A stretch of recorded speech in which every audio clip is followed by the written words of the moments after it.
Barbie. When the conversation started heating up around this film, I wondered, was it all just an overreaction? Perhaps the idea of a female-centric film that empathizes and celebrates everything that is female, gives some TLC to women, maybe a few good-natured jabs at men, and mild notions of female empowerment is just too much for some audiences to handle. I didn't want to believe the controversy. I did not see it coming. Throughout my entire time spent watching the film, I tried to rationalize reasons, why I am seeing what I am seeing on screen. Some answer for the good of the plot and the story. Some narrative explanation for the anti-male sentiment that could be forgiven. But in the end, I was at a total loss, and the only thing that can explain why you are seeing what you are seeing on screen with this film is that there is a clear agenda. That agenda isn't just feminism. That agenda is that the film's only goal is to be as pro-female, anti-male as possible, while still being palatable in today's social political climate. If you do not believe me, I implore you to ask yourself the same question when watching this movie. Or just watch this video and we'll untangle all this together and get to the heart of what this film really is. So the film begins with a sucker punch to the face as if to say, gotcha idiot, you thought you were in for a totally different film. You were wrong. As if it's congratulating itself for its deceptive abilities. Because the whole marketing effort for this film was intentionally deceptive. There's nothing controversial about that. Filmmaker Greta Gerwig admitted to it because it's so undeniably self-evident she has to. I knew Greta was going to have a lot to say, and I knew she was going to kind of Trojan horse a lot of big issues. Anyway, following that unruly introduction to the film, you're just left in a daze throughout the remainder of the running time, unsure what to make of the whole thing. So then Barbie is introduced, not merely as a commodification of the female ideal, but as a trailblazing idea that transcended traditional gender stereotypes, liberated women, and paved way for the feminist movement. But it's going to leave the door open to constantly backtrack on this sentiment as needed so it can accommodate the agenda. And because it introduces Barbie as this political thing, explicitly referencing feminism and equal rights, it can rationalize the entire film being one long, unapologetically feminist propaganda piece.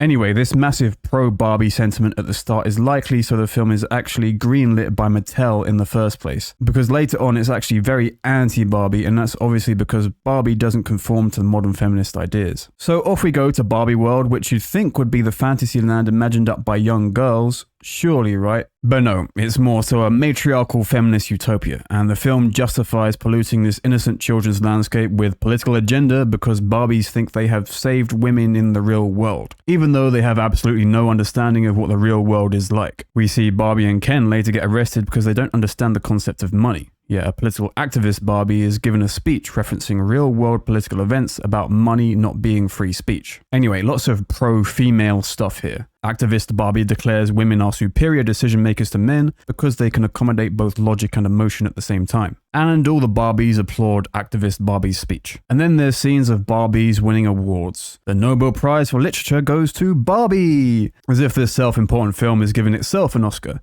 But of course, none of this makes sense. Children don't dream of winning Nobel Prizes, and they certainly don't dream about politics unless they've been indoctrinated. So all these scenarios being played out have nothing to do with children's fantasies, but it's just a feminist agenda instead, clearly. So lots of heavily political stuff, but now we have to introduce Ken. But for Ken's character to make any sense, Barbie World can't be this ultra-political feminist utopia anymore, so you have to imagine it as more of a children's fantasy for a moment. So Ken dolls exist for the reason that they sell, albeit not nearly as much as Barbie dolls, but they sell because they can accommodate fantasies and stories. These aren't fantasies of Barbie and her dad, her granddad, her brother, or her son. No, Ken is attractive because he's supposed to embody the young girl's version of the ideal male. At least that is the typical Ken. And Ryan Gosling is supposed to represent the typical Ken, just like Barbie is supposed to represent the typical Barbie. That is stated explicitly in the film.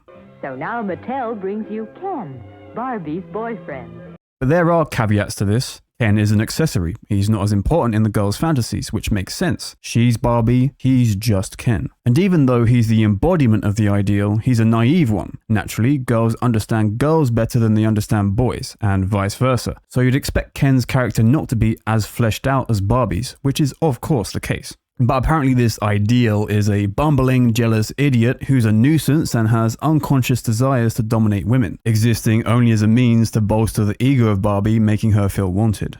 So Ken only exists in the gaze of Barbie. Now if you really want to make this believable, have Barbie and Ken be an item. Why? Because when couples are together, their sense of self-worth and identity are heavily derived from how the other sees them. But if two people aren't together, Barbie and Ken aren't dating, they live independently, Barbie doesn't even know where Ken lives, It's harder to ship the idea of self-worth being based on how the other sees them. Point is, Ken's identity makes more sense if they were together, but they are not.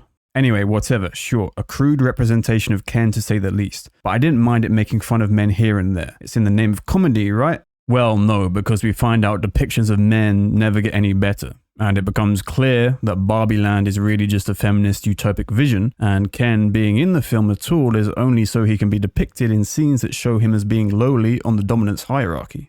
Stop it, Ken. I'm sorry.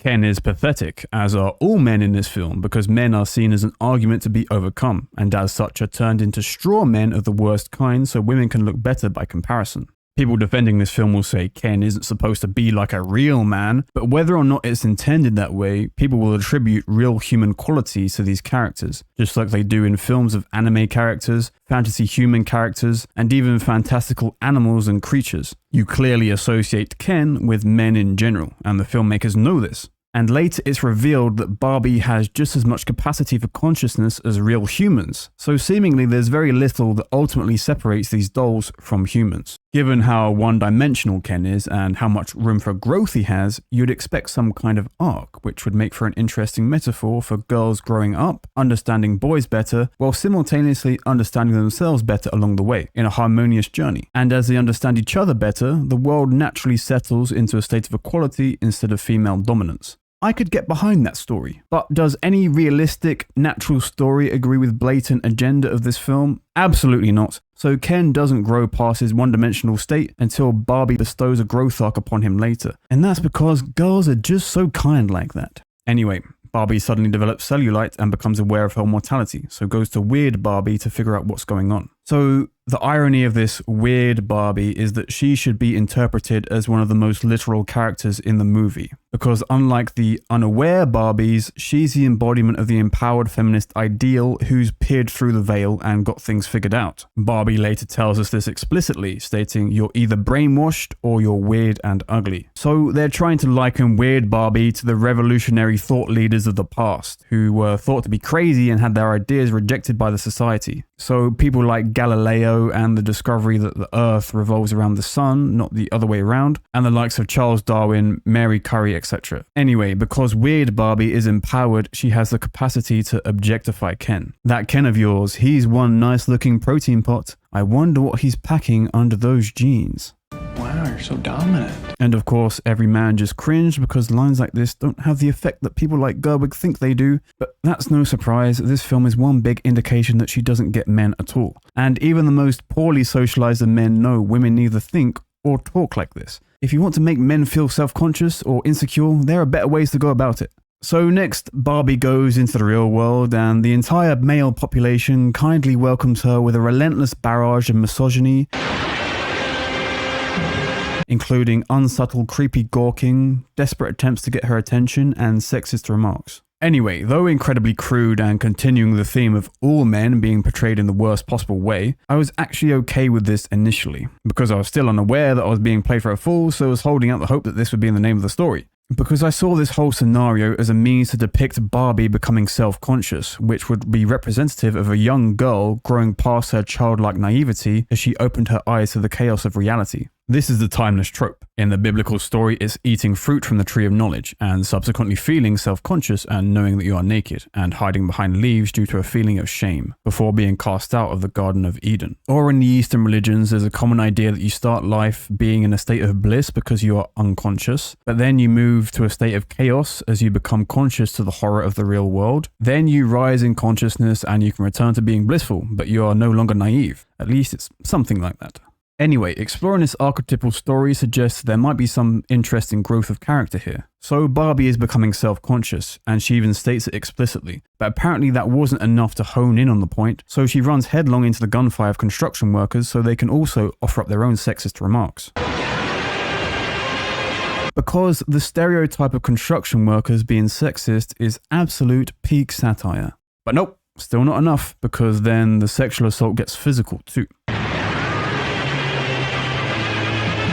But she still hasn't been victimized enough yet, so the police officers arrest her for defending herself and also chime in with their own sexist remarks.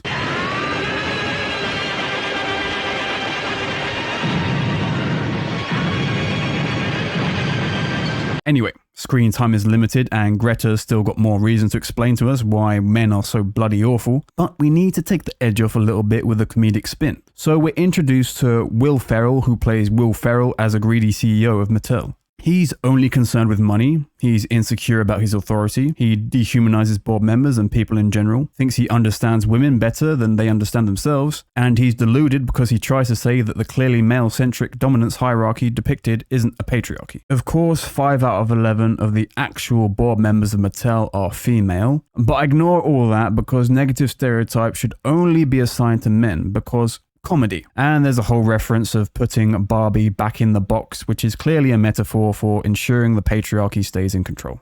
So Barbie's looking for the girl who plays with her and mistakenly thinks it's this incredibly politically inclined 13-year-old girl. Anyway, it's Barbie's turn to play villain now because empowered socialist 13-year-old girl absolutely slams dumb fascist Barbie, telling her that she's the emblem of evil capitalism who destroys girls' sense of self-worth and set the feminist movement back 50 years. So here lies one of the many glaring problems with this film. Barbie is the perfect tool to paint this empowered feminist utopia, but what Barbie represents isn't in line with the feminist message. So if the agenda is to push feminism, which this film clearly is, and traditional Barbie doesn't represent the feminist ideal, why use Barbie in the first place? Give the center stage to a woman who better represents the message you want to push. Wouldn't it be way more fair, inclusive, equal, and progressive to orient the message around them? Or even just give weird Barbie the center stage, seeing as she's supposed to represent a better ideal? Here, Barbie's cop-out answer for her shortcomings is that the patriarchy are to blame, even though, of course, the CEO of Mattel is in fact a woman. But is the patriarchy to blame for the direction of the film? Not only that, these exact same sentiments of Sasha, the 13-year-old girl, also apply to Robbie herself. She herself represents the unattainable ideal, and she's only made that worse with the plastic surgery and the fillers, as well as the multi-million-dollar beauty routine. Sounds pretty unattainable to me. Furthermore, why use all the flattering angles with the perfect lighting? Why have her in full makeup all the time? If the ideal makes girls so insecure, why go to the trouble of making it as shiny as possible and constantly dangling it in their faces?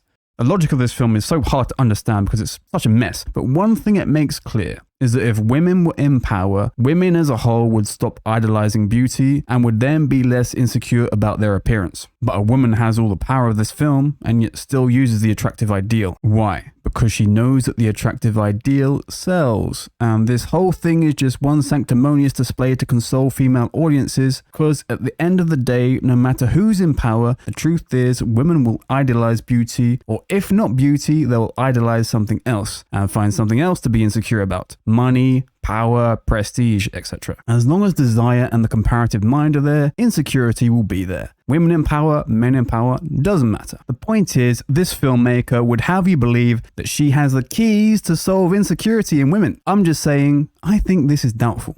Anyway, Barbie is undergoing this existential crisis, trying to find answers to the deep-rooted questions in life, and ultimately expands her consciousness by undergoing this Pinocchio-like transformation. With that in mind, you'd expect Ken to undergo a similar journey, especially given he's the most undeveloped of the two. But of course, unlike Barbie, Ken doesn't have the capacity for consciousness and remains as one-dimensional as before. So, Ken learns about the patriarchy, as we are told the world is a patriarchy run by men for men, but they just hide it really well. And doesn't that just make you wonder? Imagine if the patriarchy didn't run everything. What would this film's ratings be then? IMDb, 7.5 out of 10? We can upgrade that to 15 out of 10. Same thing, Rotten Tomatoes, 89% to 178%. Easily the greatest film of all time ever. The Independent, from 5 out of 5 to 10 out of 5. Literally the best thing ever produced in the history of the human race. Incredible. Anyway, Ken feels a massive sense of entitlement for being a man and returns to Barbie land so he can install the political system, subjugate the Barbies, and reign supreme. So somehow the Kens taking over triggered Barbie into a descent into a deeper state of existential crisis. But seemingly this doesn't even have anything to do with her sexual vulnerability. Instead, it's about how she's not good enough. not pretty enough, hasn't achieved enough. So if that's the case, why not depict more relevant things in the real world instead of the sexual assault thing? Having literally all the men drooling over themselves the moment Barbie goes into the real world, how does she get the idea that she's not pretty? Why not show her looking at a picture of a beautiful movie star or something and feeling insecure? So even though it makes no sense, they mishmash Barbie's existential crisis with the plot to overthrow the patriarchy, because either you're brainwashed or you're weird and ugly. There's no in between. So of course you're a liberated feminist or you're a mindless slave of men. So the only way to overcome existential anxiety and find answers to the deep-rooted questions in life is through politics. So at this point, the film turns into a political rally, albeit a very pink one, because Ken bringing the patriarchy to Barbie Land gives Gerwig a chance to show women rising up against their oppressors. And it starts with an attempt to make women in the audience feel seen and heard, in a scene featuring Gerwig just giving a speech vicariously through Gloria. And of course, that magically moves the plot along. Full speech on screen. Anyway, if you look at a lot of the praise for this film, it's from women who say they feel seen and heard from this speech, even though pretty much any woman could write this. So is it really good filmmaking, or is it a cheap and shameless attempt to console women, seek praise and stir them into activism? Some of the things said in this speech apply to men and women alike, but we can't have any human in general sentiment. It should always be male versus female, because men and women should be always depicted as adversaries. A couple of these I would even say apply more so to men than women, but we won't go there because this video isn't an attempt to console men about our struggles and win easy subscribers. Anyway, this speech liberates the Barbies from the grips of patriarchal control and awakens their inner potential. Because by preaching feminism, you will help women have some self-actualization experience and transcend into a higher state of consciousness. Or as Robbie here says, by giving voice to the cognitive dissonance required to be a woman under the patriarchy, you robbed it of its power. We need to stop the Kens. So in this scene, it's made explicitly clear, not implied, that all struggles associated with being a woman are due to men. Quite an effective propaganda tactic, to say the least. With the women stirred into activism, we just need to give them a playbook on how to destroy the patriarchy, which is just a course on emotional manipulation that literally looks like it was taken from the Gold Digger's Bible or something. Paying homage, I guess, just like the 2001 A Space Odyssey references. So, to seize power from the Kens, you distract them by appearing helpless and confused, because men can't resist a damsel in distress. Pretend to be interested in male things and pretend to be incompetent when it comes to sports. Play dumb regarding money. Safeguard their egos. You know, like this film is constantly doing to women.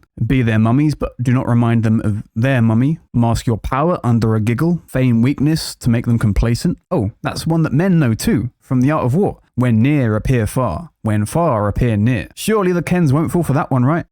So basically, be totally insincere in all interactions with men, feign affection, and sell them one big lie. So you can make them totally devoted to you and have them under your thumb. Or to quote the film, make their dream come true. And at the peak of their happiness, when they think you actually care, you take it all away.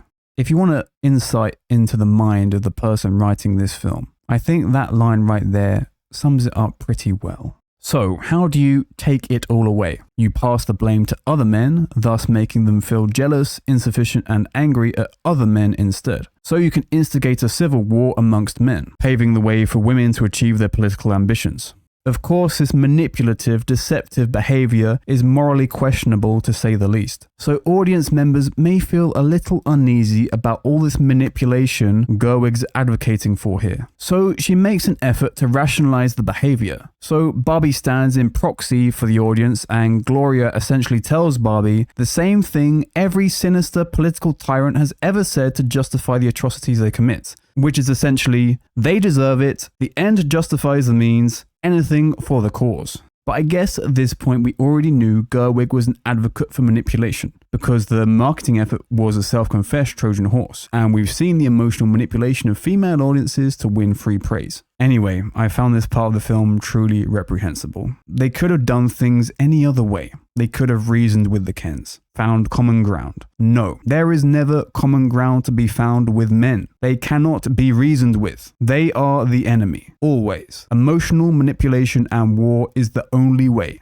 Anyway, Barbie's win, and Ken still hasn't grown in the slightest bit past his one dimension, and admits he did it all for love. Or to put it more accurately, a desire for casual relations with Barbie. But of course, Barbie rejects him because rejecting men feels good on the ego, and women are empowered. So Ken becomes an enraged evil incel and goes on to bring murder, devastation, and tyranny to the entirety of Middle-earth, and as a consequence— oh, wait, that's the wrong production. That's the story of Rings of Power. I'm not saying every story should end as a couple's happily ever after, but if Ken and Barbie aren't made for each other, then what couple is? Ken, who's supposed to represent the ideal partner, the match made in heaven, is still not good enough? It's a disheartening sentiment. Anyway, this is again a clear example where the concept of Barbie just interferes with the feminist agenda, so it all has to be twisted to accommodate the message. Now that the entire film has literally been as anti-male as you could possibly make a film and get away with it, Gerwig has some serious diplomatic matters to attend to, so the few men watching this film somehow swallow it. And there's a lot to make up for, because so far we've been told all manifestations of masculinity are bad and every man is boiled down to the worst possible stereotype, even in the real world. So it can strawman the entire male population and present men as an obstacle to be overcome. Men are depicted as jealous of other men, insecure, bumbling idiots constantly feigning confidence, sexual predators who only want women for casual relations. They're greedy. Should they achieve any power, they will become tyrannical. They have no real sense of camaraderie with men because they see other men as a threat. They are fragile, egotistical, malleable, liars, inferior decision makers. They feel entitled for the mere fact that they are men. They have a reduced capacity for emotion than women, as well as a reduced capacity for consciousness. They are unintelligent and will remain so until women bestow lessons upon them. But that's all good because satire. Male-specific issues, 0. Nope, shut up, they don't exist. That's fascism, misogyny, racism, or something. 0 issues with being a human in general. Nope, they all go to women. 0 endearing qualities assigned to men. There's one man, Gloria's husband, who at least tries learning Spanish. His Spanish sucks, and based on what Gerwig has informed us about men, we can put his attempts to learn Spanish down to fear of losing his wife. And seeing as Gloria has been undergoing a midlife crisis in this film, that's probably his fault too. So I guess we can assume he's not the exception to the rule and is in fact also an utter scumbag. Meanwhile, the female characters are nuanced and have depth. They're all incredible, they just don't know it. And ultimately totally pure and innocent, because when it comes to any insufficiencies with women, all roads lead back to the patriarchy. And because men are always to blame, women can hide their true nature beneath a superficial veneer and don't need to feel guilty about manipulating men to achieve their own ambitions and attaining political power. I will admit that there was one negative female stereotype I picked up on that was actually really well done, in that the film is labeled as a comedy, but all the jokes miss. But the fact that it's labeled as a comedy and it's not funny is the joke, because it's a meta nod to the women aren't funny stereotype. I'm gonna have to cut that out. I don't know if I can go there. There's no value men can provide that women can't at least do better. There's absolutely no sentiment that there's anything harmonious about masculinity and femininity together. Yin is just better than yang. Men and women can't find any common ground and are just in a constant battle for supremacy. So ladies, drive men out from your life before they brainwash you, and you'll be a whole lot better off without them. So with that in mind, let's see how Gerwig rectifies the damage done. Well, Ken finally gets a growth arc because Barbie explicitly tells him how to live his life, because he could never figure that out by himself like Barbie could. So the implication is, if we just accept the matriarchy, women will help us men find ourselves, not through real relations, of course, but through political supremacy. Anyway, Barbies have won and the matriarchy is reinstated, but the Kens aren't quite as low in the hierarchy as before. And because the Kens are idiots, of course, they think that's an incredible deal. But we're told as an audience that it's the inverse of the real world, so just deal with it and be grateful.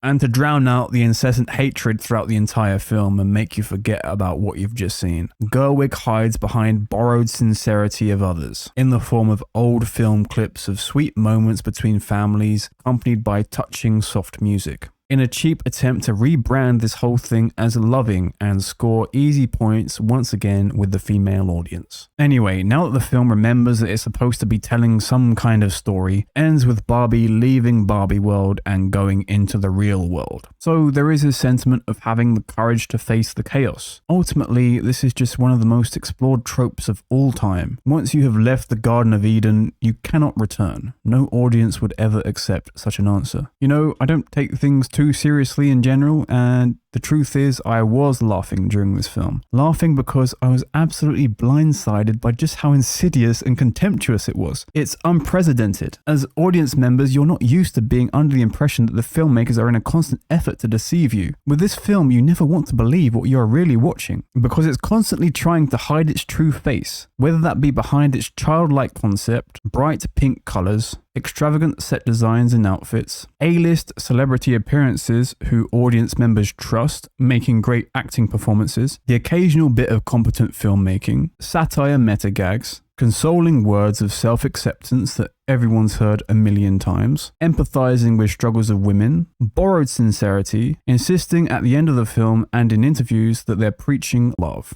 All sweet honey, so you will swallow as much anti-male hatred as they can possibly fit into the running time and still make it palatable to audiences. All an attempt to play the audience as well as likely all the cast and crew for fools.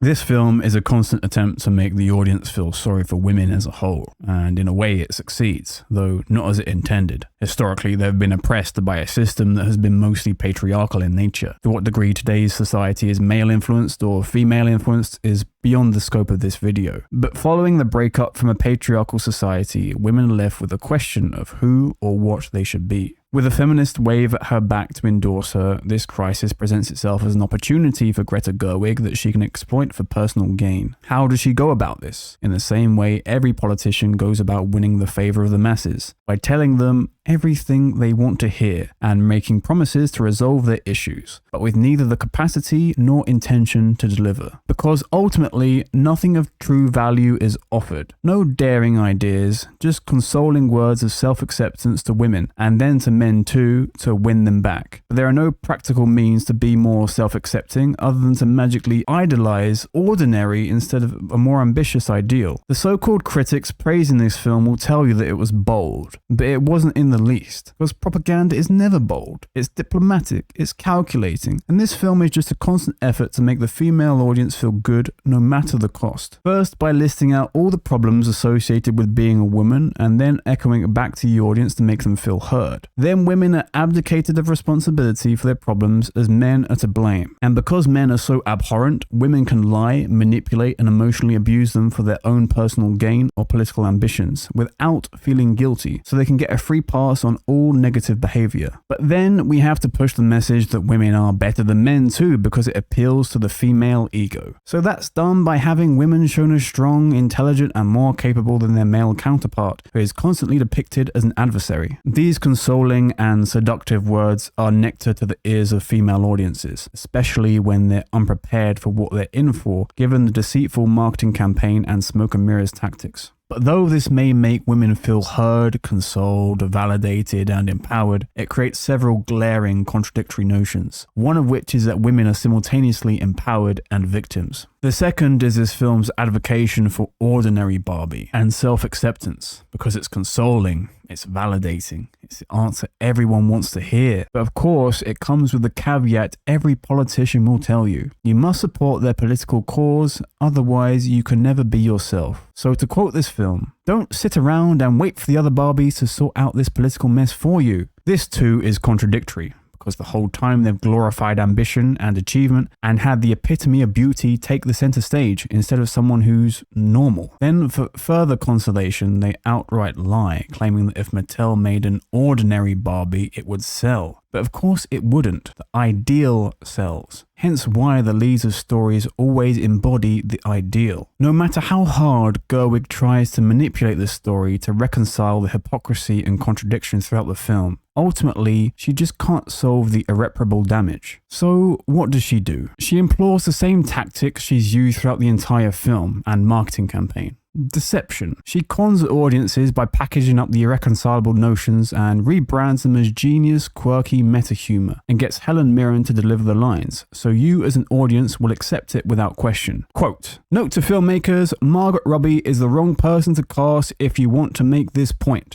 But these glaring holes are merely just reflections in Gerwig's clearly distorted worldview that she fails to present in a way that makes any sense, despite having all the tools to push her message and make a film that is strictly a propaganda piece. Stories and films drift into propaganda from time to time due to inherent biases from the creator, so I think a fair bit of pro-female bias and feminist sentiments can be excused. But that's clearly all this film is. Everything else is just there to get people to consume it. It's so hell-bent on political agenda, so divisive, so polarizing, so unbalanced, so extreme. But of course, there's no such thing as too extreme as long as it's for a socially acceptable political cause. Hence, the feminist movement provides free marketing. But what's all this going to lead to? This will be a domino that stands to propagandize stories and make them lose their innocence, their meaning, and their ability to be enjoyed by all. And that's something I'm firmly against on this channel. This film stands to turn women into egoists with a victim complex,